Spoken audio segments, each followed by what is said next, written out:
Bonjour à toutes et à tous et bienvenue à l'école Les mots. Aujourd'hui, nous tournons une petite vidéo avec Jocelyn Borda pour présenter son atelier Comment être drôle à l'écrit. Bonjour Jocelyn. Salut Alex, bonjour à tous. Alors, est-ce que tu peux te présenter rapidement, s'il te plaît?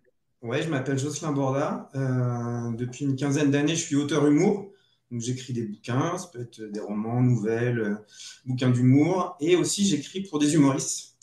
J'ai beaucoup travaillé avec Pablo Mira, Thomas VDB, Monsieur Poulpe et actuellement Lison Daniel sur France Inter. Ok, super. Euh, on rentre direct dans le vif du sujet. Est-ce que tu peux nous parler de ton atelier, nous présenter un peu comment est-ce que tu comptes l'organiser, à qui il s'adresse, voilà, tout ce que tu veux nous dire au sujet de ton atelier.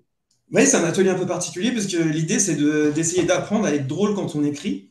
Parce qu'il se trouve que, comme pour les autres types d'écriture, être drôle, ça s'apprend. Il y a des gens qui ont plus ou moins le sens de l'humour, mais en fait, écrire une blague, c'est pas un truc forcément naturel.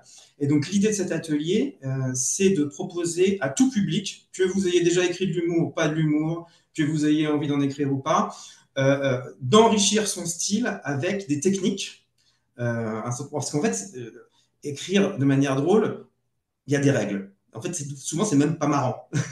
Donc, en gros, l'idée de cet atelier, c'est de s'initier à un certain nombre de techniques pour enrichir son style, devenir un peu plus drôle à l'écrit, que ce soit dans un mail, dans son roman, si on prépare un spectacle, etc.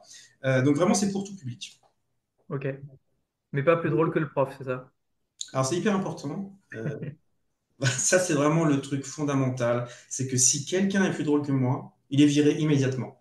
Ok. Et plus sérieusement, je voudrais aussi dire que être drôle, ça s'apprend, comme je viens de le dire. C'est pas facile. Là, je sais pas si j'ai été drôle, par exemple, à l'instant.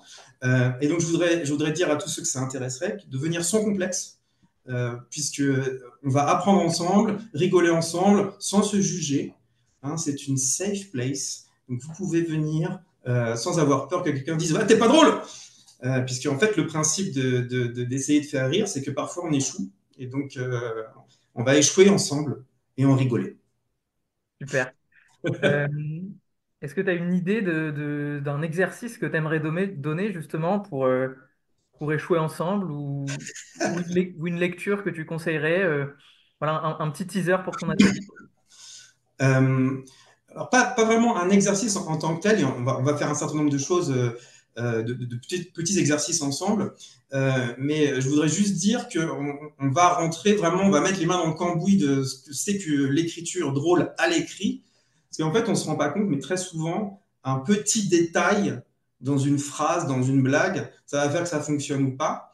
Par exemple, si je dis il faut manger, mamie.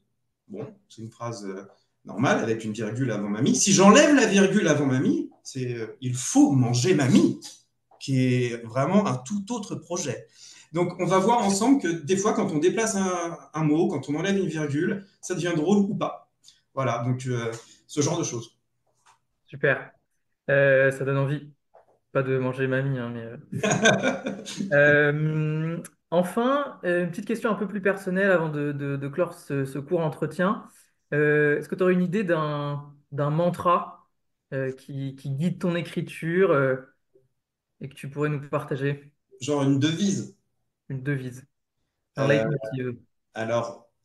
en fait, ce qui me fait marrer dans l'idée de devise, c'est que qui a une devise en 2024? Genre, tu vas à un apéro et il y a un gars qui te dit moi, c'est force et courage. Non, enfin, personne n'a de devise en 2024. Il faut être minimum duc ou archiduc. Minimum pour avoir une devise. Voilà, donc je n'ai pas de devise, ok? Pas de devise, ok. Non. Eh ben, on va clore cet entretien là-dessus. Merci beaucoup, Jocelyn. Merci à toi, Alex, et j'espère vous retrouver tous et toutes, ou tous et tous, enfin, à les mots, aux Au mots. en tout cas. Vous Et nous, on retrouver. a hâte de vous accueillir aussi. Merci À beaucoup. bientôt à l'école des mots. Au revoir. Ciao!